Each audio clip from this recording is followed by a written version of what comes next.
Welcome to the Your Opinion Doesn't Matter podcast. I am one of the hosts, Mr. Lamont, and I'm here with none other, Sterling.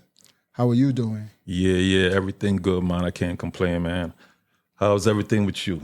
Yeah, everything is good, man. Everything is good, man. Trying to dot the I's and cross the T's, you know what I'm saying? No doubt. This thing called life. No doubt. And we have a special guest. Yes, very special. Special guest, you know, come from one of the biggest families in Carriacou, probably, never mind the Carriacou, probably the West Indies. Yeah. You know? How are you doing? I'm very well. Actually, everyone calls me Sherry Berry. Sherry Berry, okay. Sherry Berry. Yeah, Miss Berry. Nice. So yeah, how's everybody's summer? Summer it's cool. It's cool. It's going great.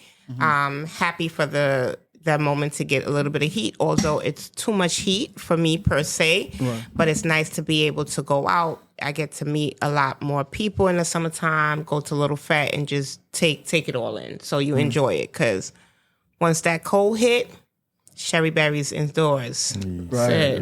Yeah. How about you, Stir? For me, man, I always get excited when summertime is coming. It's one of my favorite seasons. And summer, it lived up to everything I expected, you know. Was out there, getting the fresh air, enjoying the sun, you know, hanging out with my family and friends. So it's been a really good summer. I enjoyed it. Yes, man. And the fete. The fete. Fete must, the West Indian thing is the fete. Yeah, man. I didn't go to a fete in a couple years. Yeah. You know, I gotta, bro. And being that y'all have a huge family, man, there's fetes all the time for y'all. Fete galore. All the time. Yes. Man, I be feeling deprived sometimes. I have a small West Indian family here. Yeah. Probably there's probably like 7 of us. Still a blessing. Yeah, still a blessing. Yes. But I have to, you know, indulge in a fete Yes. before the summer really ends. You're always welcome. You like family, man. You know that. And I heard Delaware had their first carnival. Oh, wow. Yesterday. Wow, I wasn't actually aware of that. They went down there. Some of the homies went down there. Nice. And they out there fetting away. Yes. So yeah, Sterling, you had something interesting you wanted to speak about. Before I even get that, man, I got to tell you, that's a really nice sweater you got on, man. You know what? I appreciate it, man. Thank you, man. Yeah. Can I ask you a question? Is that your favorite sweater? I mean, no, it's just, you know, I just like sweaters here and there, different color varieties and stuff like that. Nice. That's a hell of a sweater, man. I like that. Thank you, bro. So, Miss Berry, Yes, sir. that hairstyle, that is smashing. Thank you. Thank you very much. Let me ask you, is that one of your favorite hairstyles? I wouldn't say the word favorite, but I would say it's one of the better ones. I always try to tell people that from a woman that loves various styles, as you know, and I did a lot of weave, short cuts, back and forth, and then I decided to go natural. So I try to look for natural styles, and I get more compliments with this one. So I think it's a sticker. Yeah, well, let me add to the compliments. You look goddess-like with this hairstyle. Oh my gosh! I'm gonna take it. I'm gonna take it. Thank you very much. So, Sterl, you switched up. You know, yeah. You know, I'm trying to go a little cleaner for the viewers out there. You understand? Nice. Good job. Yeah. Good job. But this isn't my favorite outfit. But you know, while we speaking about favorite things, I just wanted to get the subject of favoritism in the household with parents and kids. And do you think it's okay for parents to have favorite kids? You as a parent, do you have favorite kids? And when you was growing up, were you subjected to being the favorite kid or the least favorite kid in the household? I'll start with you, man. Now, my come up was like, it's like me and my brother, we was like the closest in age. My sister 7 years younger. There was no real favorite, kind of. My brother, he was the educated one. He went away. He went away from high school. You know what I mean? He was a smart guy. Went away to high school. Then he went to John Hopkins University. Yeah. It was not no favoritism. Even though he was the smart kid, they looked at him as that bright kid. Okay. But my father still showed me super love. I was still closest to my father's. So did you feel any negative effects of your brother getting the spotlight in any way? Did it affect you? I mean, no, not really. My mom's everything was. I think it was kind of a balance because I think I had more fun than him. You know, Awesome. the pressure really wasn't. It was on me, but they looked for him to be like, the one who's gonna light that candle and keep it going. He was on the forefront of the pressure. He was here. He took the heat for you. That's And I just get the shrapnels. Bam, just smack me around. You know what I mean? Yeah. Awesome. What about you, Sherry Ann? Did you experience any favoritism by your parents growing up, or even now? Do you have a favorite child in your household? So I have three beautiful children. Yes, you do. And I have no favorites. Really? I think no, absolutely not. I think all my kids are their own individuals. They all come with different personalities, different goals, different wants and desire. And as their mom, I'm just here to support them in anything that they do. Now, not everything that they do in that way I may agree with, but I will never put one against the other. So I'm not going to say, oh, your sister's doing this, why are you not doing this? Okay. Or why is your brother doing this and you're not doing that? Yes. I think it will haunt them as they get older in life and maybe can hold them back from doing things that they wanted to do in life, because that's going to seem like, oh, my mom preferred this child over that child. Although my kids do think like, oh, you pamper this one more than you pamper this one. And I think I don't personally think that way. I think what happened is that my oldest is 28 and the youngest is 16. So you have to weigh the option of a grown woman versus someone that still needs their mom 24/7. So I'm a little bit more needy towards the 16-year-old because she needs me there for her. Where my daughter lives on her own, my oldest lives on her own and is doing her thing and is living her life. As far as growing up, I have 5. It's 5 of us. Yes. And all of us are very close. Yes. All my brothers and sisters were very close. Yeah. Love each and every one of them. I think with my mom, I would say that she had favorites. I always used to say that. Was it obvious? I think it was obvious. I think it's obvious. And it stems from my brothers and sisters mainly grew up in Grenada and I grew up here. Okay. So it's a level of difference. Like my mom would say, you gave me trouble. You're hard-headed. You didn't listen. You didn't do this. But ultimately, it was more of growing up in this country and the difference with, the children here and going to school and the things that they did here. Yeah. Back home, you didn't do that. So my brothers and sisters was more structured differently. Yes. And so I feel like my mom felt like they were the model and would keen to them. And I was more of the rebellious one because, out here, people come to your house, they go outside, they go hang out, they do things where my parents didn't grow up with that and didn't want that in their household. And I was one of the child that kind of like fought against that. Like, no, I'm going outside. Yeah. No, I'm doing that. So the favoritism in my aspect of it came from that point of view. Nice. It seems like your parents suffered a form of culture shock too, raising the other kids back home and then raising you over here. Yeah, which is crazy. Real quick, what's the age difference in your family?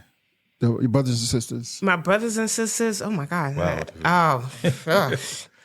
So the ones that was born in Grenada. I think we're like 7 to 8 years apart. Oh, okay. 7 to 8 years apart. And so when I was a little in like elementary school, my brothers and sisters was already like going on to college. Oh, okay. And right. Or more than like 8, 9, 10 years. Like we could be a little off. I'm not sure of the age, so don't quote me. Right, but we are different in that aspect. Oh, so, it just stems differently. Like they were already high school, someone was already working and doing their thing where I was just now coming up. Right. Yeah. So how about you, Stir? How was was favoritism like really a thing in your house? Now as me being a parent, I try not to show any favoritism. I have a son and a daughter. Daughter's 19, my son is 15. I love both of them in different ways. And it's like Sherry said, with my son, it's a more of a kind of rougher, tougher kind of love, And with my daughter, I'm a little more gentle with her. So therefore, I try to keep it even keel. I love both of them the same. Now, on the other end, let me tell my story. I grew up with that favoritism household. And I may be somewhat a little bitter, but growing up in my household, my father, he had favorites, and it was obvious. And I was at the bottom of the totem pole. Mm-hmm. Now, how many of y'all? It was 3 of us in my household, me, my sister, and my brother. I was the first. Mm-hmm. And from as far back as I can remember, we just didn't get along. Mm. But then my sister came, then he loved up, and she was getting that affection I didn't get. I can't say it. I just had an attitude like, hey, listen, you don't like me, I don't like you either. You know what I'm saying? Mm. And then my brother was born. And then the love went from my sister to my brother. He loved the hell out of them. Me, I didn't get any of that. But I think it just made me thick skin, gave me a hard shell, and made me stronger. But it did affect me to the point, And he was just like blatant with it. Westina, he didn't care. He didn't try to show any. Do you think he didn't care, or he just didn't know how to acknowledge the fact that there was even something wrong with what he was doing? Because I don't think that they always are aware that there is something even wrong with it, culture-wise. Yeah. I'm just saying, it becomes like a norm. What is he talking about? Yes. So, I don't think that your dad intentionally, I think he thought it was the norm. And if anyone was to speak to him today, he would think, what are we talking about? Yes, you're exactly right. Because if I bring it up today, he'd be like, I don't know what you're talking about. But when I look back and I research, I actually feel I'm not a professor, or I don't have a PhD, but I think his dislike for me actually had to do with my pigmentation of my skin. Mm-hmm. You understand what I'm saying? Because, when I was born, if y'all think I'm dark now, my mom said I was really dark when I was born. Like I was. So he just didn't take a liking to me. And then when my sister was born, she was a few shades lighter than me. And he accepted her quickly. And then when my brother was born, he was a little few shades lighter than my sister. And he grasped onto both of them tightly, and he just, and, I think that's pretty sad. It is. I think that's sad because... I'm not out here crying, though. I'm just telling my story. I just think that it's sad because when you look, if you're a black man and you're dating a black woman or married a black woman, and then you have children, what do you think is going to come from that? No. So that's the inner part that maybe people need to look at. And I've mentioned before that I think that black people, when you look, you're like, okay, I'm dating a black man, but I want my child to come up with curly hair and lighter skin or something like that. And it's like, what are you thinking? Did you really love the person, or were you loving the skin? Right. Yeah. It's actually a part of systemic racism. I don't really blame my father, because I think he grew up the same way. And he just didn't know any better. So did you see, you felt that vibe of the whole situation, the lack of love, when you saw love, when he was like actually showing it to your sister, that's when you knew, okay, this is not what it was supposed to be? Well, I knew it wasn't right off the back. And then when my sister and my brother, I knew definitely it was obvious now. But I'll have to give all praises to my mother, because I think my mother see the same thing too. And that made her embrace me closer. Mm-hmm. So from the lack of love I was getting from him, she overcompensated and gave it to me to the point where I didn't feel. Anyway, I was good. You understand what I'm saying? Mm-hmm. Shout out to my mom. She's a very special woman. Let me ask y'all a question. How's the relationship like far as, okay, do y'all ever, I grew up in the house and we didn't tell each other, I love you. Oh yes. My mom and my pops, he'll be probably on Christmas or something like that. You know what I mean? Or you would have realized it, like, hey, I don't know. We don't never hear that word, love. I love you. That is a fact. You don't hear that word. That is a fact. Super fact. That is a fact. I'm like, it's like I don't know. I mean, I thought it was in my house. Yes. No, I think it's black. Prevalent in the black West Indian. Yeah. Household. I don't think that it's like she know I love her. Mm-hmm. Yes. But saying the word, it's a different thing. I think it stems back to our great-grandmothers and grandfathers living hard lives, struggling back in the islands. There wasn't a lot of money. They were all sharecroppers. They was farmers, and then life was hard. And I think they just lacked the empathy towards one another to say, baby, I love you. So-and-so is just something that you're supposed to know. And I think they passed it on to our parents, and then our parents passed it on to us. But I am trying to change the cycle where in my household now, I make sure that we say we love you all the time. Nice. I tell my wife I love her. I tell my kids I love them. I tell my mother I love them. We just recently, us kids, about 15 years ago, we just started acknowledging birthdays, parents' birthdays, gifts, Christmas, telling each other we love them. Yes, nice, we wanted to change the cycle. Nice. I think that's a big deal. Yes. I think that's a big deal. Like I love my brothers and sisters. That's how I grew up. Yes. And my brothers and sisters is a big part of my everyday goal, which is harder as you grow up as an adult. Yes. Because once they have transitioned into their own family, their family don't understand the love.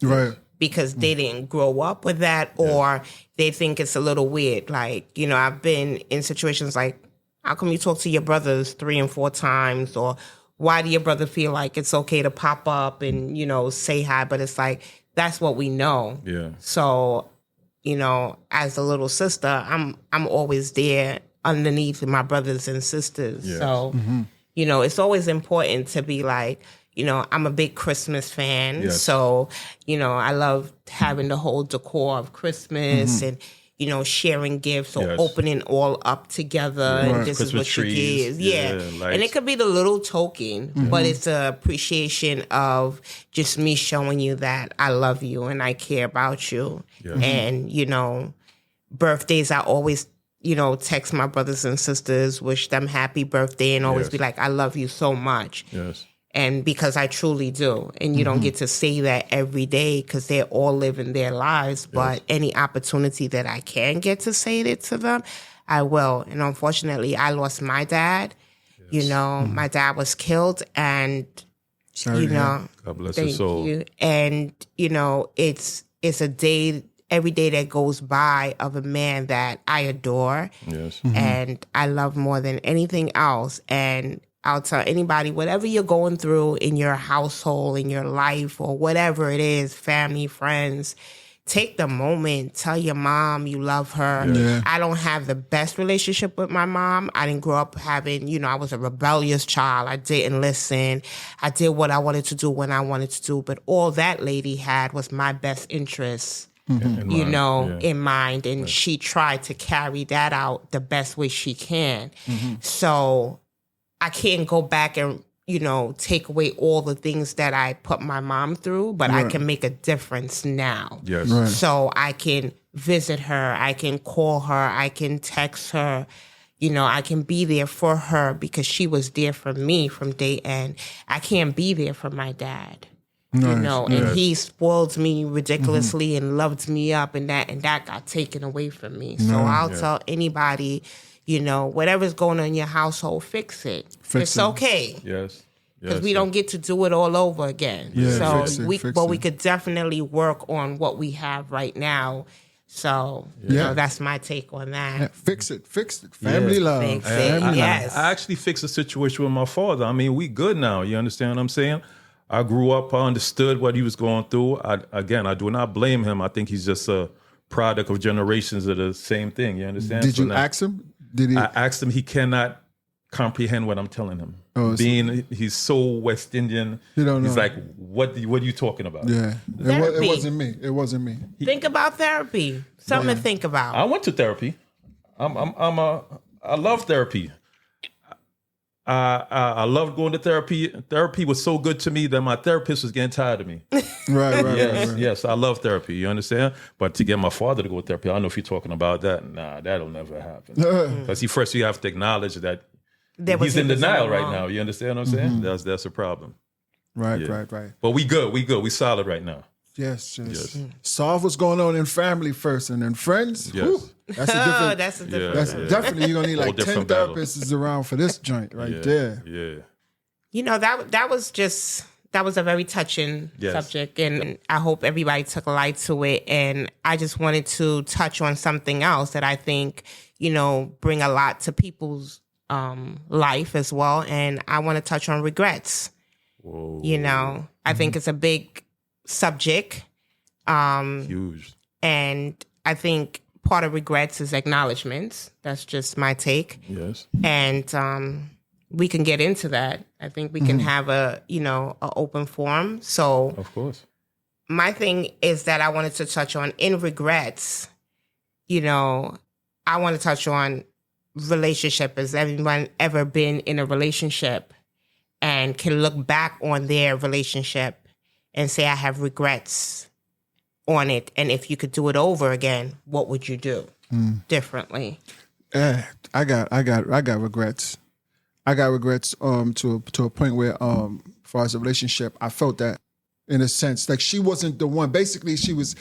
It's like, you know, when somebody say, I'm gonna edit. It's like, you know, like when somebody say, for all your womanizing, you're gonna have a daughter. Yes. Yes. This girl was there to show me, to show me, all right, yeah, this is your punishment. This is your punishment from what she didn't do, what she did do. And I was all the time, I was just taking responsibility.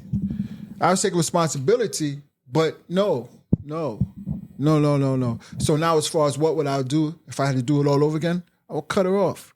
No, I don't deserve this. I don't care what I've done. I didn't do it to you. Right. And I should not have you do it to me, period. You know? Yes. I could speak on that. I think when it comes to relationship, we all have regrets. I mean, yeah, I had a few relationships where I didn't realize it was over and I stayed around too long. You know, because I was the type of dude, I always needed closure. I'm a closure type of guy. Like, if you don't want to deal with me no more, I want you to tell me, listen, I don't want to deal with you no more. I'd rather deal with that than you playing these little games. But as I got older, you know, you get to read the games and you could read in between the lines and know they went out, you know, without them saying it, you know. But as far as that, yeah, I stayed in a few relationships too long. I loved a few people more than they loved me. But on the other end, there's a few people that loved me more than I loved them. And they might think I treated them wrong. For all of those, I mean, I feel sorry about it. But leading all the way up to everything now, I feel like it all led up to me finding my wife now. And I'm in a great relationship with my wife now. And I just think everything that didn't work out or everything that all led up to this. And I'm at where I'm supposed to be now. Nice. That's nice. Yeah. That's nice. Well, my take on it is in the relationship aspect, I do have regrets. And my regrets come from growth. I just think that with me wanting to be in a relationship and ready to be in a relationship is two different things. Yes. And going into a relationship and not understanding my partner or not having the willingness to understand where he's coming from, just knowing like, hey, I'm the girlfriend or I'm the fiance. And my friends joke about a lot of things with me sometimes, like, oh, girl, you catch rings, because I did get 3 rings. Oh. But Lord, Queen of the Rings. Lord of the Rings. But, you know, I wasn't ready. I wasn't ready. And it sounds nice, like, oh my God, you're engaged, and oh my God, you know, you're your thing, but are you ready? You know, and that's something that I had to deal with. So as far as regrets, yes, I have regrets of not one particular person, of not listening to that person, but just wanting to be with that person, but wasn't listening to that person. I understand. And not understanding what he wanted from me as a woman. And if I wasn't willing to give him that. And not until we're in a bad place, I'm sitting back and saying, damn, I wanted to give him that. So, you know, that's where my regrets come from in life. And, you know, people can say what you want to say. You know, a lot of times I meet guys like, oh, God, you're not wifed up yet. You're not married yet. It's not my time. Yes. And it's not, I have no issues getting a man. Yeah. I have no issues finding a partner. It just was not my time yet. And as I'm older now, I'm ready for whatever comes to my table because I know how to handle what comes on the table, and there will be no more regrets. Because then I'm also in a place that I can give him what he wants, and he can receive it, and he can embrace it And reciprocate it. and right back to you. reciprocate, and exactly, and we could be okay. So I'm looking to throw regrets out the table on my book and never have to revisit that word or have that word in any relationship that God placed me, because He's placing me there because it's my time. Right. Yes, And that's, yes, that's definitely. my take on that. Definitely. I look at regrets as like a learning. You learn from Of course. it. Yeah, You of learn from it's a learning. It's a lesson in every type of regret. Like even like go a little further as far as in the modern relationships. Like you regret what you should have done with this friend or that friend or in business or stuff like that. Yes. And one regret as far as like friendship or as far as like business and stuff like that, or just people. Or just people in the landscape of where the direction of your business, whichever way you're going with it. One of my regrets is I didn't really believe in myself too tough. I didn't have that courage to like, all right. It's like I always felt that I always needed a team. Yes. I always felt like I needed a team to do it instead of just applying Yourself. like myself to it all. That happens. And then I wind up being in situations where like I question my moves. I question why did I select this person or that person to come with me on this journey, and then everything just backfires because you know what? I should have just took time out and just done me. As far as life, you're going to make mistakes, and Right. like you said, the important part is like you learn off the mistakes, and you make sure those mistakes don't happen again. And I'm sure I believe every human being has some sort of regrets. Yeah, I mean, if Yes, you don't have definitely. regrets, you're not living, or you're in heavy denial. So of course, but as we get older, we try to get it right, and the closer we get to getting it right, the more complete we are as people. I agree. I agree. And one of the questions that was in our group chat from Sherrianne, she was asking, would we step out from dating our race? Would we do that? Absolutely. And sometimes I tell you this, man. If my fiance didn't come, I'd have been dealing with a Caucasian woman. Easy. She saved the black race. So I could say. Now, it's one thing with me. You got to divide now. Dating somebody out the race and getting settled down with somebody out the race is two different things. Now, what were you talking about? Like settling down, marrying this person? Oh yeah, I would have done it. I mean, it was I would have done it. I would have done it because I would have found that one, the one that actually idolized and loves the black man. You know what I'm saying? And I would have. I understand that point. Okay. I don't want to jump in. No, I'm but just saying, I understand that point. Sometimes you got to love who loves you, right? Yeah. Some people say that's the philosophy of certain other. But me, I can see myself dating outside the race because to me, beautiful women are just beautiful women, Right. no matter what race. But as far as marrying somebody, I'm big on who I bring home to my mother. And that's one of the reasons why, my wife is from the same culture. She's from the same place my mother's from. So they have this connection where I don't have to be around, and they could sit around and they could talk and get along. There's no barriers. Right. But as far as me marrying a Caucasian, not there's wrong with Caucasian women, you understand? It's just not my cup of tea. And I can't see me just bringing a Caucasian woman home to my mother. I think somewhat they might not say it, but I think they'll feel a little disappointed for our culture. Well, I think dating outside the race is, to me, it was never a thought process, but it has become a thought process. And my take on it is just the black men, which I love. I think that we don't promote our black men as much as we need to, black women. I don't think that we put them on the pedestal that they need to Facts. to be as, but on the interim, the black men don't give us what we're looking for either. So you got to look at it on both aspects of it as to why a woman, me, I can only speak to me, would want to even entertain or go outside the race. So I can love my black men, but if you sit in here and you're not loving me the same, or your commitment status is, I don't know, you're okay with me being your baby mother, you're okay with me being your friend, but you want me to cook, clean, and wash and do everything as a wife needs to be and don't want to go further into that, then it's hard to put you on that pedestal that you do deserve, because Black men are always put down, I find. It's like, you're always finding a fault with the brothers. Yes. There's always something with the brothers.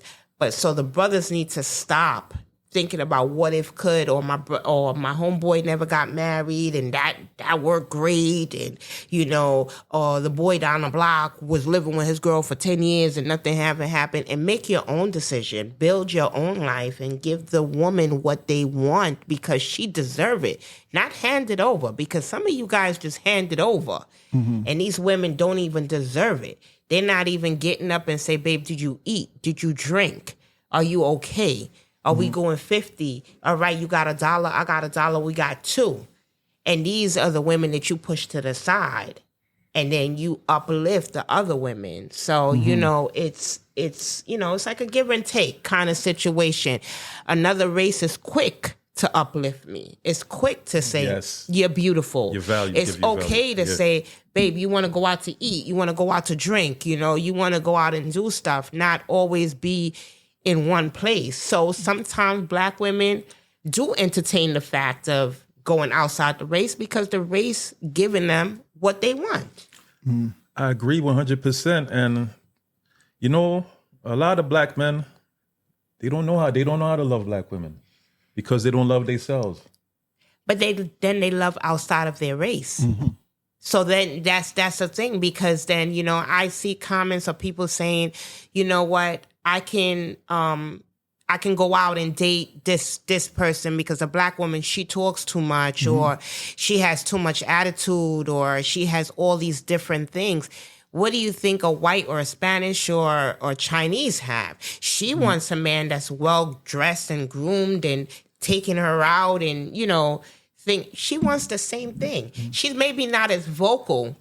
Right. Maybe she's not as vocal about it, but she's thinking along the same lines that any woman is. I feel like any woman wants that. I want a Black man because I think Black men deserve to be analyzed, to be the king, yes, to be able to be like, I have my queen, and they walk that path. I don't want to walk with another race and like, okay, they're a cute couple. Why can't I have my Black man on my side and have that? What about the requirements? Are you going to have the same requirements for the Black man as the white man? I want a man. The word is a man that's going to bring what I'm looking for. That's the question. My preference is my own. Right. But I look at it like this. I look at it for a Black woman who has this thing with her. And for Black men, she's going to run into the same problem with a white man, because what she's going to expect from the white man, as you say, is going to be similar to the Black man. Only difference is that he's just going to really, really care about you, and he's not going to really cheat on you, stuff like that. And that's what I think. For me, how the difference would be is I would be the same, but like right now, if I get into I'm engaged, however, but I don't put pressure on my fiance for this or that. I don't put no pressure on her. But then I was finding myself, before her, I was going through like women who was just over the top. The expectations were so high. They had high expectations that they don't even see in themselves. This is what I want. I want this. I want that. But like, come on. You want somebody fit and this, and you don't go to the gym. Yes, these Black women right now are very demanding right now. No offense to Black women out there. Whoa. And I'm not generalizing, but that's what I'm going to say. A percentage of Black women right now are very... But then you have men that when they meet a woman, you don't come to the table just as you are. You come to the table in pretense. And then you don't want to keep up the pretense that you brought to the table. So if you came to me in a Gap t-shirt and some Gap slippers, and I accept you for who you are, that's how it is. But if you come with Balenciagas and you come with Gucci and you come with this, and then you're buying this off the bat, this is exactly what she's expecting all the time. You can't change the game. She's supposed to see past that. Yes. You can't. What I'm trying to say, right, man? You got to, man. You're tag teaming me. No. And it's cool. I can can take it, but a lot of women are going to say every woman likes nice things. Of course. But I can accept a man for who they are in brand name or off brand name because I know better is to come, because that's how you present yourself. Right. But if you present yourself in fancy cars, in all these brand names and stuff, this is what I expect from you each time you pulled up to me, each time you come out, because that's what you present. Women too. They put on their Sunday's best. They all do. Everybody, their first impression is everything to everybody for the first week or so. And then I tell you something, that's truth serum. The truth serum to bring things back to reality is that once after you sleep with that person, then you're gonna see how they really are. Maybe not how they dress, but you're gonna see how they handle you from that point forward. People put their best Sunday clothes on first. I'm gonna put my best Sunday dress to go out to eat. Right. But I am not. And he knows that. He knows me on that. I was always a sweatpants, sweatshirt, sneakers type of girl. And I was always my jeans, not too tight, not too this, but I was always a down to earth girl. Right. And that captured people on its own because I bought who I am. So therefore, when you saw me in my Sunday dress, you was like, oh, damn, I caught something really good. Right, okay. So there's a difference because I am going to go outside in sweatpants. I'm going to go with some slippers. I'm going to go with a brand name t-shirt or no brand that I paid $5 for. But when I go out, I am going to put myself together because you're going to be like, damn, I caught something really good here. No. So there's a difference between women and girls. And there's a difference between a woman that comes with who she is and have that confidence in what she is. And then you have a girl that's just looking for a moment to shine. It's a big difference there. Yeah. Understood. I think it's human nature for people to come out and look good. Best. First impressions means everything. So for that first time, you're going to do everything. You're going to make sure everything is up to par to basically try to impress this person. Right. And as a man, your motive is to impress this person, so therefore you could get intimate with this person. Yes. And then after you got intimate to this person, I hate to say this, but with men, sometimes the interest kind of... Yeah, you conquered. Yeah, it fades. It's like you climbed up the mountain and you got there. It feels like you're conquered, so why do I have to do all these things anymore? But then you want to keep her, right? Nah, but then you want to keep the person. If you like her, you love your fiance, and you want to keep her. You loved your wife before she became, and you wanted to keep her. You wanted to go in that direction. So you got to keep coming to the stuff on the table. Now that you got me, don't forget that once in a while we went out to eat. Yes, you're right. Don't forget that once in a while we go, buy my mom for dinner, whatever it is that kept you intrigued. You want to keep that. I want to be able to see you and be like, damn, brother, you still turn me on 5 years from now, 10 years from now, whatever, because you still keep your physique up and you still looking good. My hair's still done, makeup is still going, like certain things. You want to keep going. When you fall, that's when you start straying. And I'm going to tell every female this. Every female this.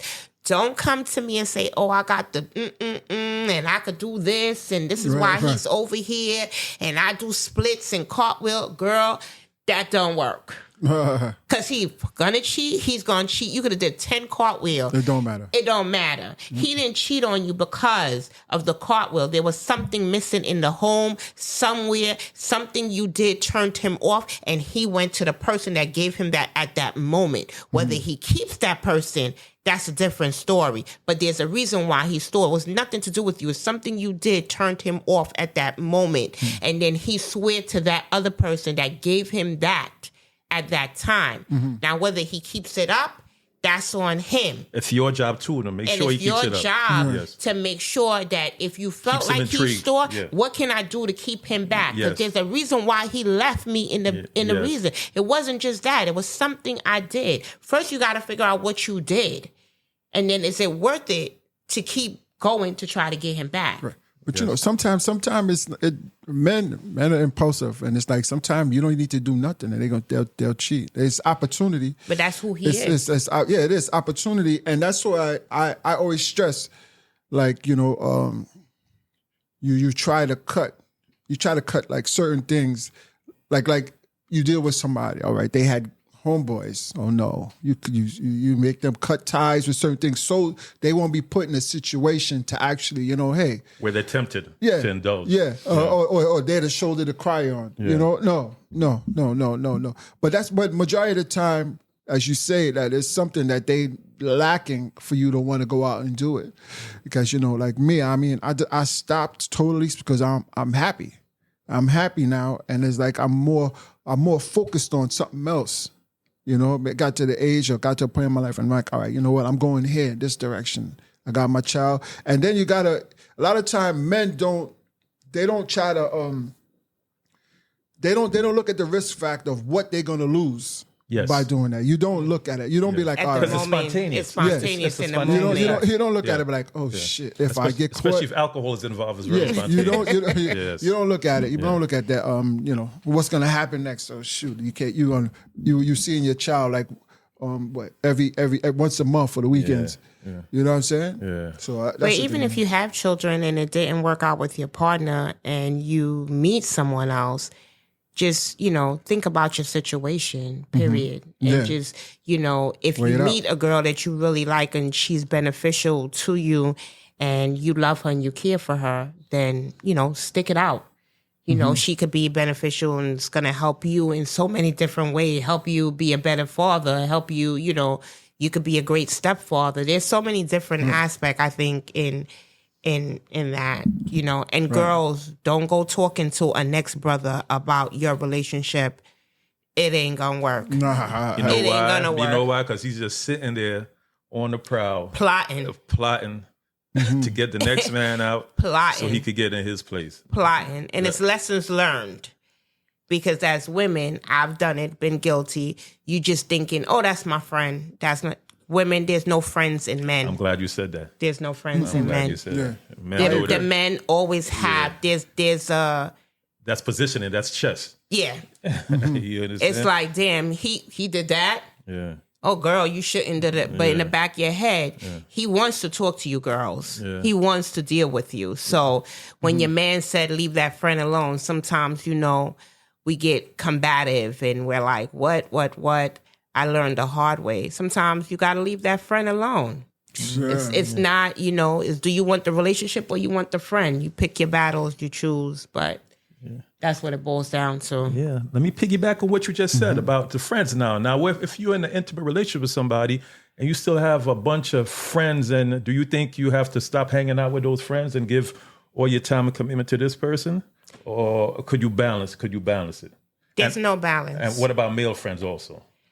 You can have, if we're talking about girlfriends and male friends, you can have girlfriends. I have girlfriends that are in committed relationships. Yes. Some are married. Some are, in relationships. Yeah. And you have a friend like me that understands there's a time, place, there's a time for everything.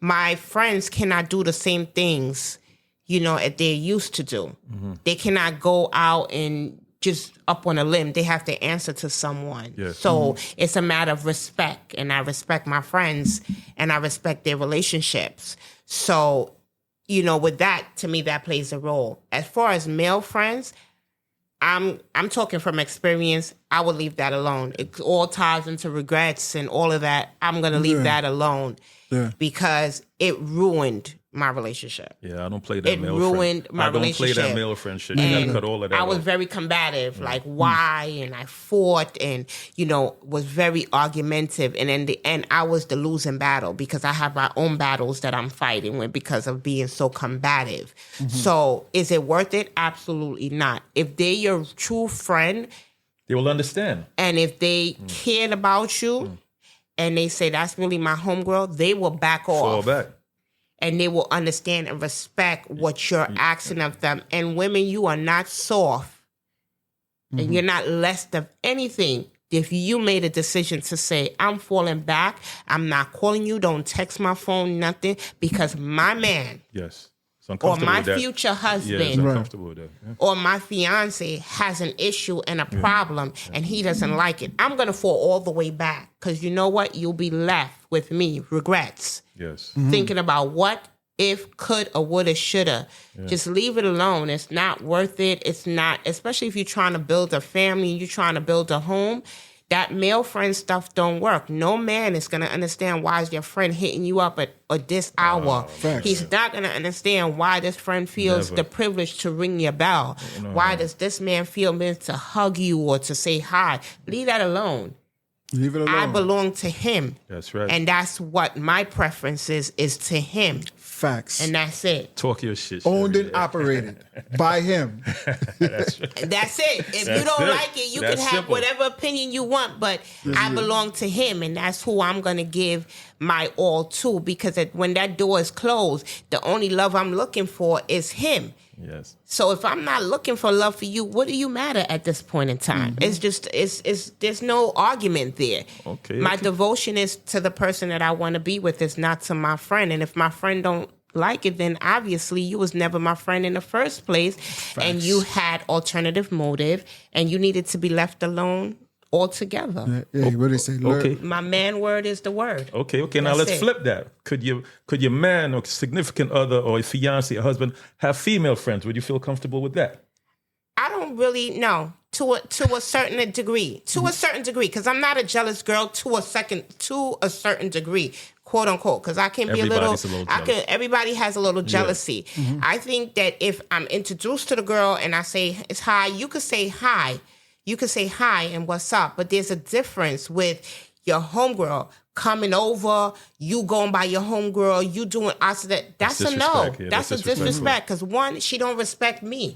She's watching me and saying, what is she talking about? That's her man and bigging him up and doing all of this. This dude was right at my house bringing tea over, or he just bought me a whole sandwich, or whatever the case may be. It's the same catch. Number two, it's just a matter of respect. Respecting your mate, respecting your husband, respecting your fiance, and most of all, respecting yourself. If I have a good thing, nobody's getting in between that. Male, female, whatever you want to be, you're not coming in between that. And that's a lesson I had to learn. I would never bring anybody into my zone. My man word is God, Nice. far as I'm concerned. How you feel about that, Mont? I mean, as far as me having Female friends. I wouldn't do it because I wouldn't want her to have male friends. So Yes. I mean, I respect the that simple. landscape. It's simple. I respect the landscape, but let's talk about something else. You're talking about respect, right? Respect. RESPECT. Let's talk about Yeah. respect now. Growing up in these flappers, just like the West Indian culture is heavy over there. When we coming up, right? We coming up in hip hop and the reggae scene and clubs and all that stuff like that. And my question to y'all, right? I had a problem.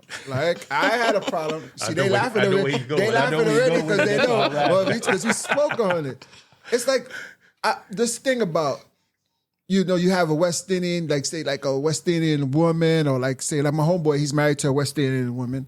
And, she goes to clubs and not her per se, she don't dance with people, but then you would hear it's only a dance. Like my cousins and them, the girls, they'd be like, oh, it's only a dance. But then my question to y'all, as far as being respectful, if you have a man, I have a woman, is it okay, being that it's your culture, to dance with other people? Before we get into grinding. that. Yeah. I think we need to define what kind of dance you talk about. We're not talking about a little two-step. We're talking about a soca, whining down to the ground. Down to the ground. Dirty wine kind of thing. Dirty wine. No, then no. No dirty wine? No. No. But there's some women that are involved with people, and they say it's just a dance, and they expect their man to be okay with that. But you know what? In all perspective, West Indian men and West Indian women have a different. It's going to be a whole, and I'm sure our viewers are going to say the same thing. It's a whole different conversation, because they're not going to see anything wrong with that, because that's how they grew up, and they grew up as it's just a dance. Now, American men and a West Indian woman, that's a no. That's a no. It's not. They're not trying to understand it. There's no reason. There's no acknowledgement of it. I don't care if you grew up in the back hill and that's what you do. Once you became my woman, there's a no. And I know it firsthand. I know it firsthand. That's a no. It has caused conflict. It has caused tear apart. It just doesn't happen. And all I could tell you, Monty, it just took acknowledgement, sitting back, putting myself in that shoe, watching, understanding, and seeing how it played out, and saying, "This brother is right." Looking from the outside. Looking at the outside. Did you argue with him first when he wanted those? I certainly did. I try to build the case because This your culture. it's not just that's the culture. No one else I've ever dated ever had an issue.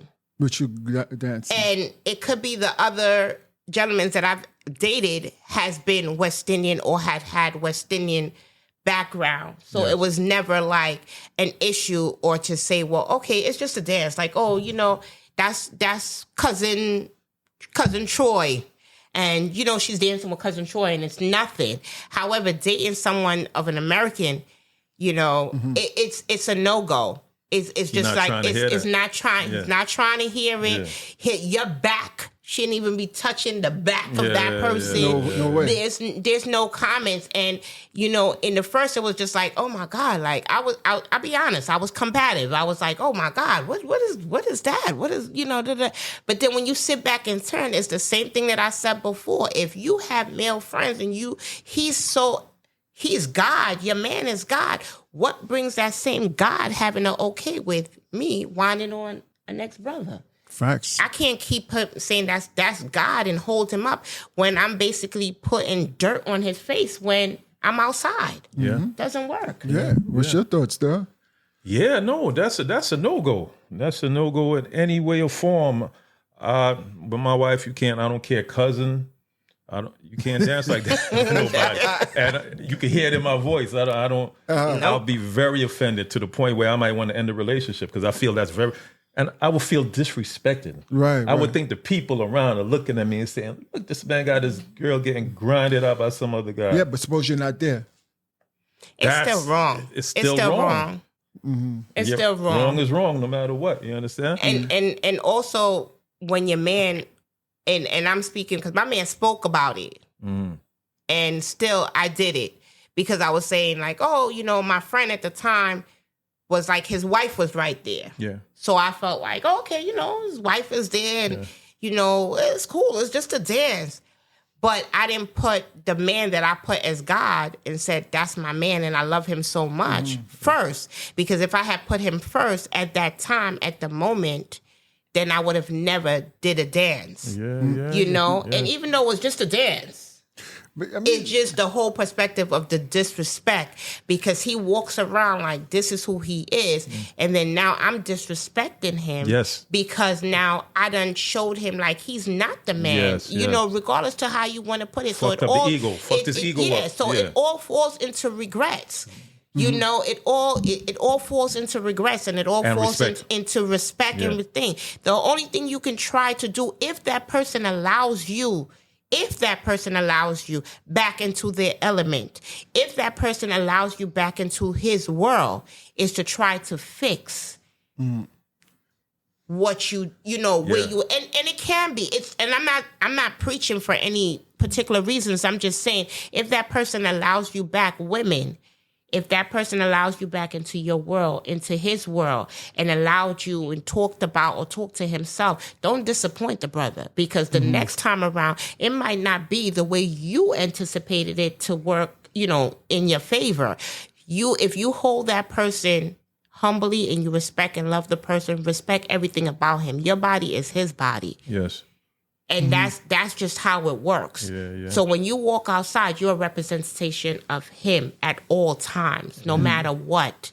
And that just took time, knowledge, growth, understanding. And even if you're in a party with your significant other, even though there's hundreds of people around, your focus will still be on your significant on that other. partner. That's your partner. Because you said you wanted to be in a relationship. Yeah. So that's a question women we have to, when we ask our brothers that we want them to respect us, we want them to love us, and we want all these different things that we want all the time. When we walk outside, show them that it's worth everything that we've talked about in that house. Show them that it's worth it. When you walk, my friend said something to me that it just sticks to me, and it raged in my head all the time. It's like, no matter where I'm at, I'm there with you. I'm not physically there. Yeah, you're a but reflection of him. I'm a reflection of Yes, you yes. all the time. Yes. And no one should feel comfortable enough Yeah. But I'm a question to now. approach you and to even get you in that mindset. Yeah, say it's a West Indian man. He has no problem with that. But would your philosophy still be the same, or That's different. you would like I'm only speaking of what happened to me on the sense of dating an American person. West Indian person, I never had those issues. So if you ask me that, prior to, my views probably would have been different because that person never, gave me that, like I was free to do what I wanted to do. right? But right. at the same time, I can tell you that it leaves you with no structure. And I'm not saying it like, it just leaves you with no structure. It's like everyone's having fun. Yeah. Everyone's having a good time. And there's no balance, if that makes sense. Yeah, and it's like for as far as dancing, I mean, y'all West Indian women, y'all could say it's only a dance. West Indian men say it's only a dance. But trust me, the men, like say some of the American boys, they up on it. And even some West Indian boys, they up on it. They have intentions. Is just even to the moves. How it's just a dance and people closing their eyes and you grinding and all that stuff. Come on. You're doing too much. You're bending down and you're doing so much. To me, I think it becomes like like dirty dancing. You know what I mean? It's sensual. Because it's sexual. Some cultures they dance to according to they to get a mate or something like that. Yeah, you know what I mean? The mate and dance. Yeah, The they do certain things. So dance in is the animal really kingdom mean. too. Yeah. In the animal kingdom, you see like they're like the I think the roosters or somebody or some not roosters like the peacocks. Peacock will spread it. Spread it. Thing is like okay, this is what's going on. You know what I mean? That's a mating call. Yeah. So I think that. And then you think she belongs to everybody in your head. She's turning on to everybody. I mean, there's nothing about me that's special. Yeah. And let's be realistic. If you see a woman that you were sexually attracted to and you get a chance to grind on her, you're gonna. But then you don't want her. It goes back to that you don't want her. Why? Right? You don't want her because then you're just like, okay, it was just a dance, right? It depends. No, Sterling's talking. I think he's talking about from a hunter perspective. From a hunter. Yeah, okay, like, got you. I'm trying to get she fly. I want to get up on that. You're getting a soca dance now. Now that dance is going to be more than a dance to me. You understand? You put your best runs. You know what I'm saying? Facts. The best hip movements and all that. You know what I'm saying? You're trying to impress her, basically. You understand what I'm saying? And getting your rocks off. That's how I feel. Hey, I mean, listen. I say that's why. Hey, listen, men. Don't just go for that. It's only just a dance stuff, man. Don't buy into that. Many have been fooled. Don't buy into that, man. She's out there dancing. No. She go to Trini or go to these carnivals.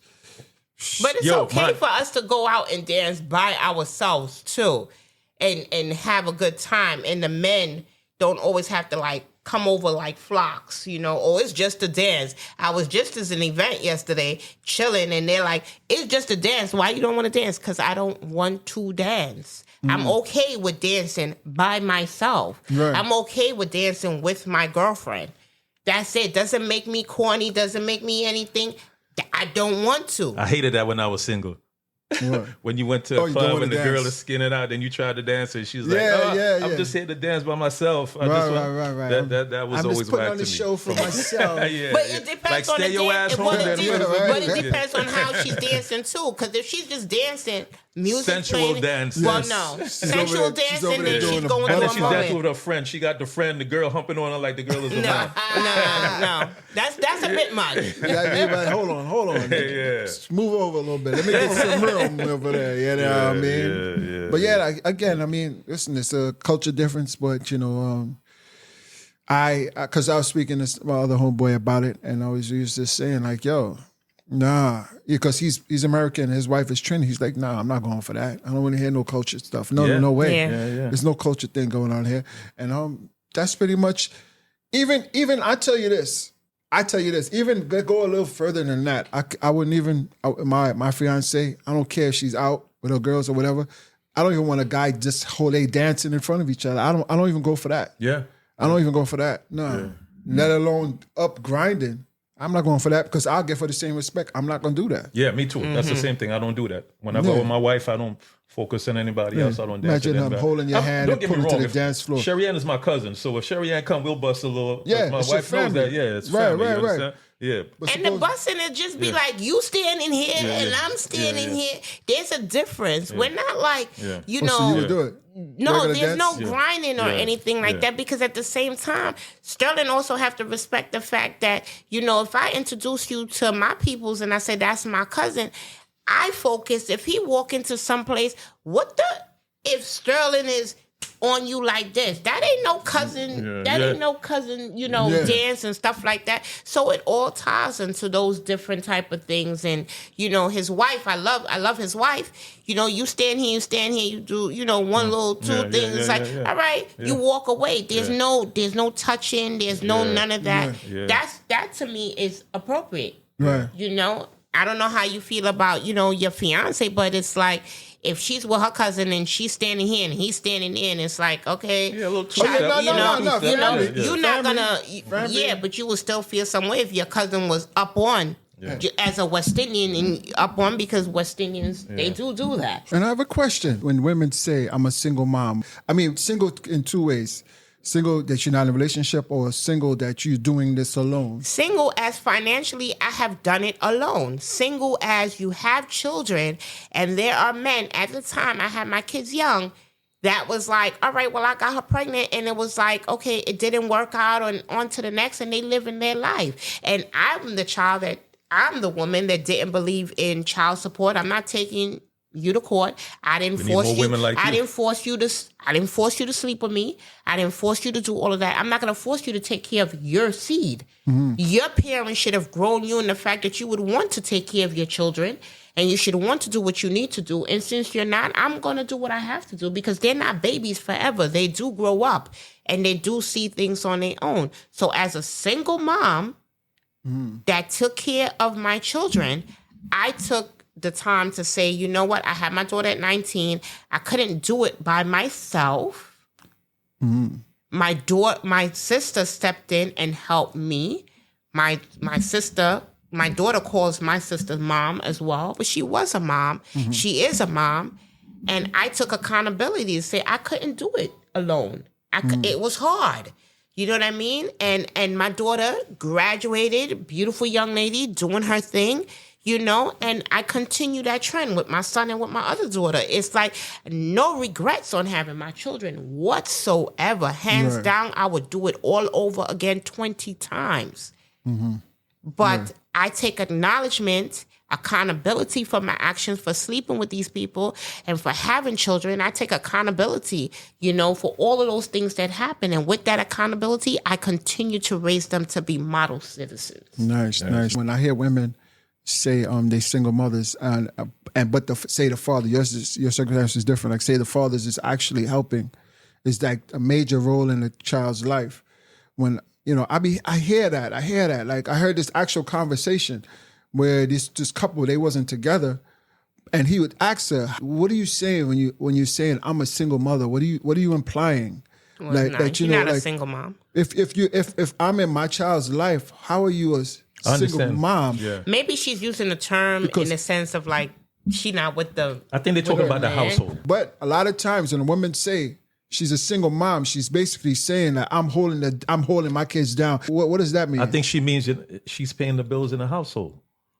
Yeah, that mean the man ain't doing nothing. Because if he has his child, he's supposed to be given money to pay for certain things. My definition of a single mom is if you are a woman that have children, you are no longer with the gentleman that you had the child with, and he is not part of the household, financially contributing to your household, contributing to your child, whether it's summer clothes, winter clothes, money on a weekly basis, food in the fridge. Those things is what keep your child going. If I'm doing all of that by myself, I am a single mother. But I don't think when women say single mothers, they don't mean all of that. It could mean different things, Yeah, you know. yeah. It could be the interpreted word in different single, ways. but you know, Yeah. the way it should be is like, okay, you're doing everything by yourself. If the man is partaking, you know, whether he's paying child support, That's what I'm about to say. What if whether he's paying child support? he's paying child support and taking care of his kid, he's picking up every other weekend and he's doing his stuff.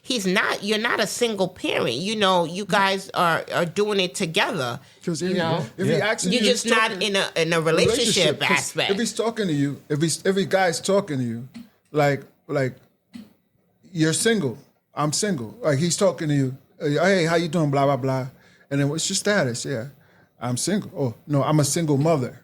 Like No, I'm I single. think she's saying I'm single and I'm a mother. I'm single. I would say I'm listen, to single. me, I Do you think have children? Yes, I do have children. Are you with their father? No, I'm not with their father. Yeah, but I think that, you know, it depends on the dialogue of the conversation. I believe women. I believe women who has kids, and even though they're not with the gentleman, but he's a hell of a father.